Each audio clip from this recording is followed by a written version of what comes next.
just wanted to say that the physical release of my webcomic Unfamiliar is up for pre-order right now. Hey everybody, it's LavenderTowne, and today I'm continuing my series By the Book, where I read books, copy down every bit of information I can about what the characters look like, and then I draw them exactly as they were described. Then I watch the movie adaptation and talk about the changes. Now, I've been doing this series for a really long time, but somehow I had never got around to Coraline, one of my favorite spooky movies to watch around this time of the year, so I thought now would be the perfect time. Even though I was already a fan of Neil Gaiman's writing, I hadn't actually read the novel of Coraline before, so I sat down and read the entire thing in one sitting, highlighting every instance of a character being described or even alluded to their description. I'll get more into that later. Once I had collected up all the descriptions, it was time to start drawing, and of course we're going to start with our title character, Coraline. It's Coraline. Caroline what? Coraline. Coraline Jones. The first and biggest difference I noticed in Coraline in the book versus the movie was actually not appearance-based at all. The main thing that shocked me initially was actually the difference in her character itself. For Coraline in the movie, she's pretty cranky at the start of it, and she kind of keeps that attitude up for a while. She's a bit more selfish, and she's also quicker to sort of engage with the other mother and the other mother's world, where everything is sort of revolving around her, and she's getting all of her favorite foods and things are being done for her all the time. That's when she really is happy in the movie, and she's pretty put out by everyone else. She's frustrated with Wybie, and she's relatively mean to him. She is really annoyed with her parents, and she's generally just like upset to be in this new place. Whereas Coraline in the book, while she does start off very bored in the house, she's a lot quieter and more introverted and more polite generally. When she gets annoyed, like when someone calls her Caroline instead of Coraline, she kind of like mutters to herself that her name is not correct, but she sort of gives up. Whereas in the movie, she's extremely mad about it and she'll yell at people about getting her name wrong. The other reason this was the first thing that I noticed is because Neil Gaiman doesn't really describe Coraline physically until pretty late into the book.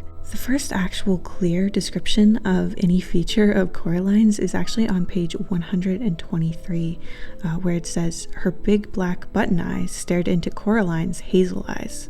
This is the first time in the book that we actually discover that Coraline's eyes are hazel. The first time anything is described about her build is on page 146, where it says, "There was nothing in the mirror but a girl who was small for her age, holding something that glowed gently like a green coal." So here we find out that she's small for her age, and that gives us some idea about her overall build and height. Coraline does get many of her outfits described though, and I decided to draw her in the first one that she's clearly described in, which is on page 31, where it says, "Coraline put on her blue coat with a hood, her red scarf, and her yellow Wellington boots." These yellow boots are also the ones that she's animated in through a lot of the film. Coraline's complexion is not referred to in any way until page 218, where it says, "Seeing nothing but her own pale face staring back at her, looking sleepy and serious." So this is how we know that she's pale. And I will say that almost every character in the book is described as pale at some point, which I think is kind of funny. It makes it hard to make them pale in comparison to each other. Everyone kind of gets that Tim Burton glow. Now the hardest part to find for sure was her hair cut, texture, and color. This was extremely difficult to find in the book anywhere. Now supposedly her hair is described as black somewhere in the book, but I could not find it for the life of me. I do believe it is black, probably for a couple different reasons. First, her mother and her other mother have black hair, which just means genetically it is more likely for her to have that color. It's a dominant gene and everything. The length and cut of her hair was also difficult, but at least I had a couple things in the source material that helped me get to this hairstyle. So on page 35, it says, "The hair over her eyes was limp and wet, and her face felt damp." Now, if there's hair over her eyes, that means she either has bangs or she has long enough layers in her hair that sometimes it gets into and over her eyes. Another place where I tried to figure out the length of her hair and her like bangs situation was on page 46, when her mom is asking her if she could do with some more hair clips, and Coraline seems annoyed about it, which makes me think that her hair is falling in her face and she's fine with it, but her mom wants to clip them back. So that's making me think that it's not necessarily bangs, but like long layers that are getting in her face. So here is my book accurate version of Coraline. I was actually pretty shocked at how similar they ended up looking. She obviously doesn't have blue hair in the book, and I would say she reads more as like tall and lanky and slender rather than generally small for her age, but otherwise I feel like she really looks like the girl I was picturing in the book. It's also really clear in the book that of all the characters, the one whose appearance matters the least is Coraline, and I think that this is relatively common in books that are for a younger age demographic. It does seem like as soon as you get into the teen and YA section, the whole first page is filled with a paragraph about how the main character has milky pale skin and flaming red hair that goes down to the center of her back. You know, it's like very specific, whereas in books that are for younger kids, the main character just sort of melts away and becomes a conduit for us to experience the story, which is very much not the case for our next character. We've been waiting for you, Coraline. So in the story of Coraline, the main conflict is that Coraline ends up going to an alternate reality version of her own world and meets her other mother and other father. We're doing the other mother next. So she is a pretty terrifying antagonist in this movie and in the book. I would say that she's even scarier in the book, and that only gets worse and worse as you go through it. A lot of that is actually because we cannot see her. The way that she's described is very specific but also vague, so you can kind of fill in certain details, and there's only little bits of information about how she actually looks. Generally in the movie, she looks pretty much identical to Coraline's mother, just with button eyes, and then she gradually gets more monstrous and more spider-like in the movie until she is almost unrecognizable. Whereas in the book, the very first time that Coraline sees her, she describes her like this. She looked a little like Coraline's mother, only her skin was white as paper, only she was taller and thinner. Only her fingers were too long and they never stopped moving, and her dark red fingernails were curved and sharp. This is even before the other mother turns around and she sees the button eyes, so we can already tell that something is wrong with this alternate version of Coraline's mother. For me, the fact that other mother looks sort of like Coraline's mother, but like slightly wrong, like slightly too tall, slightly too slim, slightly too pale, is a lot creepier to me than her just having button eyes or her becoming a full-on spider monster. I think that that uncanny valley is really unsettling to read about, but I do think that it makes a lot of sense that in a stop-motion project, they would need to go a lot more exaggerated and farther because the puppet just wouldn't look wrong enough. Another really interesting and constantly referred to difference in the book is listed on page 76, where it says, "Her other mother smiled brightly, and the hair on her head drifted like plants under the sea." Her hair is described like this many times, like it's sort of floating around her head like she's underwater, or like there's wind that Coraline can't feel, and I think that that is such a cool detail.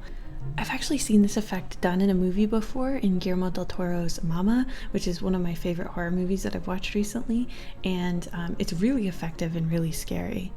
It's also implied that her hair is a lot longer than it is in the movie, because it's described as like twisting around her neck and around her shoulders and stuff, whereas her mom in the movie has a relatively sharp like French bob, which would not float in this way. Another interesting difference is while the other mother has red lipstick in a lot of the movie, in the book she's described as having pale lips and a scarlet tongue, which I thought was a very interesting and specific visual. The mouth is actually very red inside and very pale on the outside. I think that's scary. It's like a wound or something. Another nice and subtle scary detail about her is described on page 97, where it says, "The other mother smiled, showing a full set of teeth, and each of the teeth was a tiny bit too long."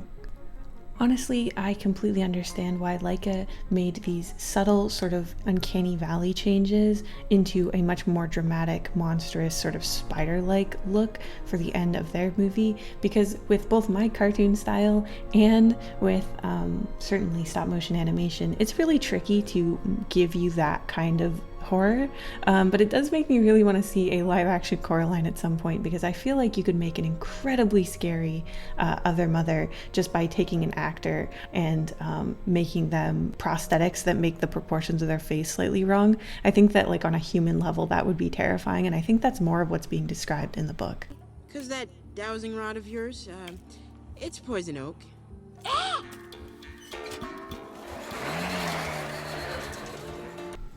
character I was most excited about drawing was Wybie, and unfortunately I found out that he's not actually in the book. In fact, he's kind of unpopular. There are even YouTube videos and fans who say that they think he's unnecessary, that he's drawing attention away from Coraline, and basically that he was forced in so that male viewers would be more likely to watch the movie. I honestly really doubt that. I understand the cynicism, but he's not really represented in almost any of the marketing for the movie, so I don't understand how he would have helped them in that way. I really liked him because he gave us an opportunity to see change in Coraline. She's incredibly mean to him, like borderline bullying when they first meet, and in the other world, when she discovers that other Wybie cannot talk, she's really happy about it because she thinks he's annoying, and this just shows like a really ugly side to her. And as she develops and becomes a better, less selfish character throughout the story, we mostly see that change between her and Wybie. So anyway, I just had to give that brief aside because he's my favorite character in the movie. Let's move on to the next character from the book. Hello, Coraline. Want to hear my new song? We have to draw the other father now, and this is where things get really disturbing. I think that the other father and the way that things go down with him in the book is literally a whole nother level to the way that things go down in the movie. Basically, the other father in both versions is not really a real person. He's not like a real monster either. He's sort of a thing that was created to make the world more realistic by the other mother, who is actually like this witch. But the other father, when he starts to become less distinct and less detailed, essentially because the other mother is busy or far away, that's when the horror really starts to ratchet up in the book. And in the movie, he does start to look sort of pumpkin-like. I think that that's the idea, is that he was originally just like a pumpkin or something, and she made him look like a person and have the like intelligence of a person sometimes. But in the book, he seems more like a half-finished like figurine. Like his body is all like clay and white, and then he has these like twiggy weird feet and arms, and like when he is basically, his purpose is over for the other mother, she just leaves him covered up with like a sheet in like a dark room by himself, just to sort of like disintegrate. And it is one of the creepiest scenes I've ever read, honestly, in like anything, like not just kids books, but I read adult horror, and like this is still like up there. So anyway, let's see how Coraline describes him when she discovers him under the sheet. She pulled away the damp cloth to reveal something more or less the size and shape of a person.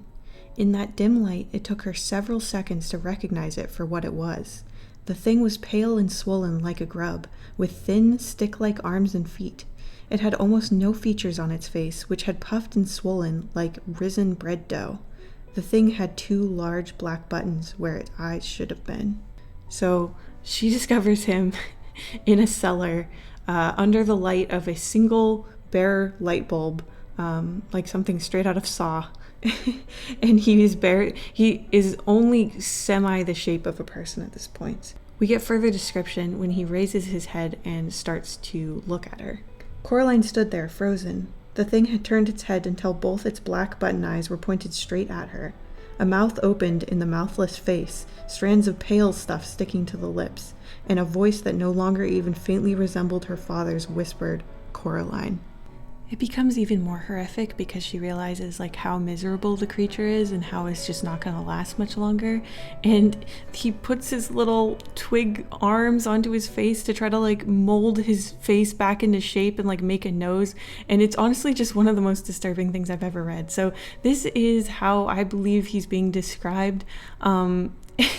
I don't even like looking at this drawing, honestly. Like, it actually creeps me out. There's something about how like swollen and puffy the body is with the arms that are so stick-like and strange that like he really went all in on this character description, and I think it is 100% more terrifying than what happens in the movie. Anyway, here is the whole family together. I hope you guys enjoyed this very spooky Halloween episode of By the Book. Let me know if there are any other book to movie things you would like me to do an episode on, and thank you so much for watching till the end. I'll see you in the next one. Thank you to my wonderful patrons, including CZ Art, Finn Must Die, Frankie Valerie, Solar System, Live, Naomi, Salty Jackrabbit, Fukuroko, Noose Milk, Raven's Crow, Zocelot, Teal Music, Jabber Dabber Doo, Gender Was Stolen, Ah, It's Jamal, K, Moo Milk, Kadaria, Deadly Nightshade Art, Astral Fox Art, Lily Allure, The Expressive Poker Face, Tsubaki, Michael Lavalley, Cutie Pie, Ruin Raincrow, Rainwater Pearls, Ice Cream Pal, Cola, JJ Jade, and of course, blah blah blah blah.